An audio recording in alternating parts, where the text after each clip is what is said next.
ሰላም ጤና ይስጥልን ክብራትና ክብራን የሰዓቱን መረጃዎች ይዘን ቀርበናል። በቅድሚያም ዋና ዋናዎቹን እናስቀድም። በዚህ የመረጃ ሰዓታችን ሁለት መረጃዎችን ይዘን ቀርበናል። ጡረተኞችንና የመንግስት ሰራተኞችን ደሞዝ ጭማሪ በተመለከተም ለጡረተኞች የጡረታ አበል ጭማሪ ውሳኔ። ይህ ውሳኔ ለጡረተኞች እጅግ በጣም አስፈላጊ ነበረም።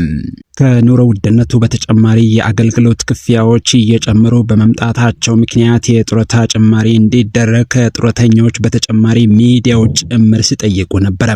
መንግስት ለሀገር ባለውለታዎች ጭማሪ ማድረጉ የሚጠበቅ ነው። ለሀገራቸው ጊዜያቸውን፣ ዕውቀታቸውን፣ ጉልበታቸውን ያለ ስስት ሰጥተው አገልግለዋል። በሌላ በኩል ለመንግስት ሰራተኞች ለሶስተኛ ጊዜ ደሞዝ እንደሚጨመር ተመላክቷል። የመንግስት ሰራተኞች ከደሞዛቸው ላይ በታክስና በአገልግሎት ክፍያ በርካታ ገንዘብ ይቆረጥባቸዋል። መንግስት ለደሞዝተኞች በቅርቡ የግብር ቅነሳ ቢያደርግም በአገልግሎት ጭማሪ ምክንያት ወደ መንግስት ተመልሷል። ለመንግስት ሰራተኞች በቅርቡ የደሞዝ ጭማሪ ተደርጎ እንደነበረ ይታወሳል። ይህም በኑሮ ውድነቱ ተጣጥቷል። እነዚህን የጡረተኞች አበል ጭማሪና የመንግስት ሰራተኞች ደሞዝ ጭማሪ መረጃዎችን በዝርዝር እንመለከታለን። ቻናሉን ሰብስክራይብ በማድረግ ወቅታዊ መሰል መረጃዎችን በፍጥነት ማግኘት ትችላላችሁ። እስከ መጨረሻው አብራችሁን ቆዩም። ጡረተኞችና ደሞዝተኞች ላይ እየተጣለ ያለው ተደራራቢ የክፍያ ግዴታ ከአቅም ጋር ሊገናዘብ ይገባል።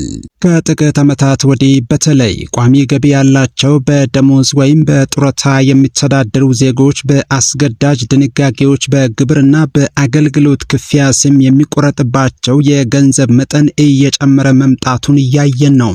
መደበኛ ከሚባለው የደሞዝ ግብር ሌላ በቀጥታም ሆነ በተዘዋዋሪ የሚከፈላቸው የግብር እና የአገልግሎት አይነቶች በመጠንም በቁጥርም ከፍ እያለ ሄዷል።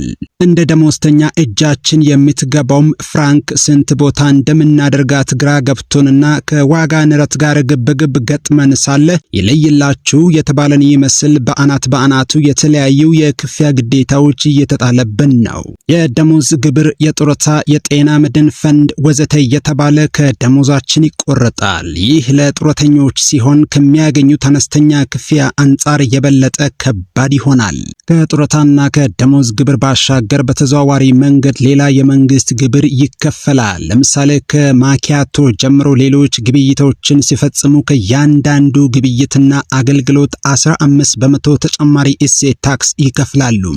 ይህ 15 በመቶ የተጨማሪ እሴት ታክስ ክፍያ በተዘዋዋሪ መንገድ ቢሆን ከዚሁ ከደሞዛቸው የሚወሰድ በመሆኑ ተቀጣሪዎች በቀጥታ ከሚቆረጥባቸው ግብር ባለፈ በቋሚነት ተጨማሪ እሴት ታክስ የሚከፍሉት ወጪ ሲደማመር አንድ ሰራተኛ ወደ ግማሽ ያህል ደሞዙን እንዲህ ባሉ ወጪዎች ይወሰድበታል ማለት ይቻላል። እንደ ፕሮፐርቲ ወይም የንብረት ታክስ ያሉ ድንጋጌዎችም ቢሆኑ በተዘዋዋሪ ደሞዝተኛውንና ጡረተኛውን የሚመለከቱ ናቸው።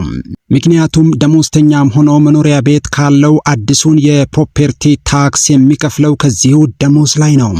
በብዙ እጅ አገልግሎት ዋጋቸውና ታሪፋቸው የመጨመሩ እንደ ቴሌኮም፣ ውሃና መሰል አገልግሎቶች ክፍያ የሚፈጸመውም ከደሞዝና ከጡረታ አበል ነው።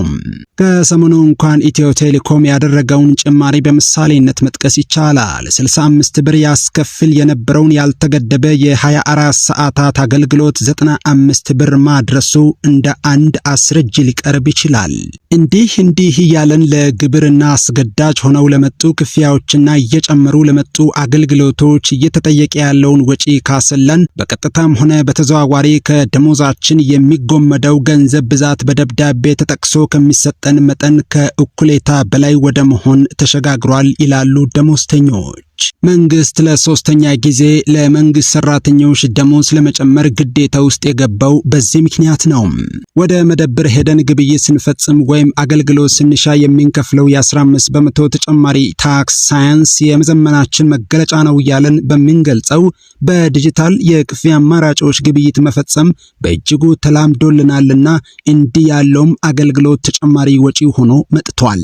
የዲጂታል ክፍያው ሲፈጸም ከእቃው ግዢ ሌላ ክፍያው ሲፈጸም ለተደረገ የገንዘብ ዝውውር እንደገና ተጨማሪ እሴት እንዲታከልበት ይደረጋል። በዲጂታል አማራጮች መገልገል ተገቢ የመሆኑን ያህል የአገልግሎት ዋጋው ግን ሌላ አስገዳጅ የግብር አይነት መሆን በአንድ ግብይት ድርብርብ ታክስ ለመክፈል ያስገደደ ሆኗል።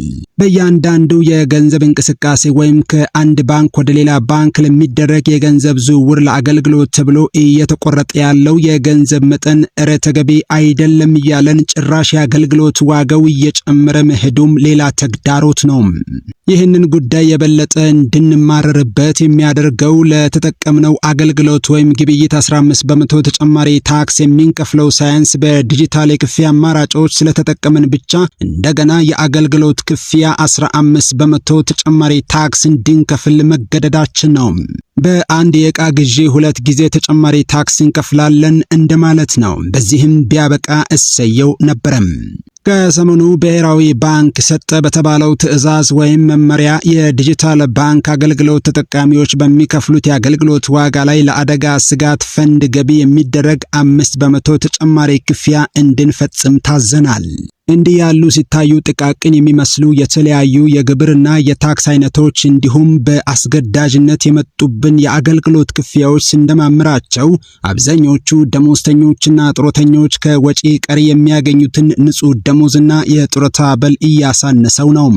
ነገሩን በወፍ በረር ስናስበው በእነዚህ አዳዲስ ክፍያዎችና እየጨመሩ ሲመጡ የአገልግሎት ዋጋቸው እንዲሁም ተደራራቢ በምንለው የተጨማሪ እሴት ታክስ ሲደማመር በወር በሺ ብሮች የሚቆጠር ሊሆን መቻሉ አያጠያይቅም።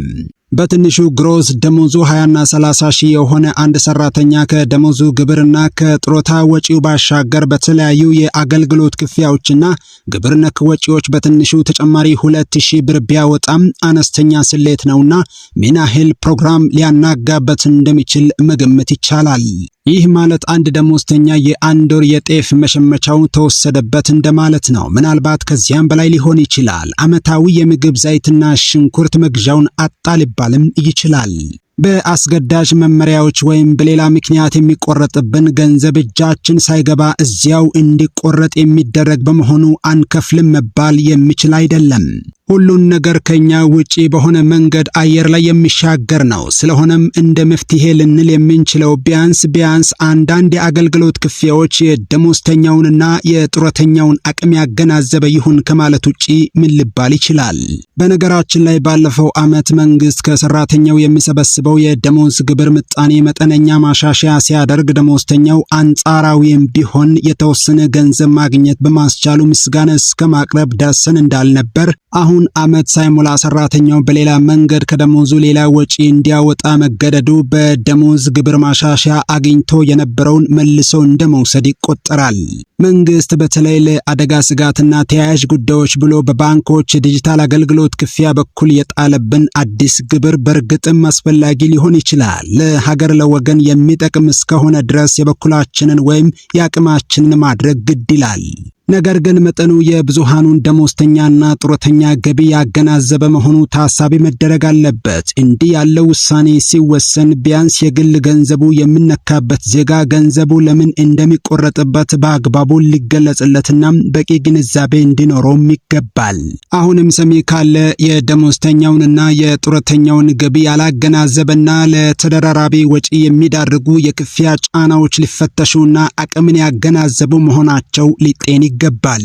ደግሞስ እንዲህ ያለውን የሰብአዊ ድጋፍ ፈንድ ለማሰባሰብ የተፈለገበት መንገድስ ቢሆን ምን ያህል አግባብ ነው?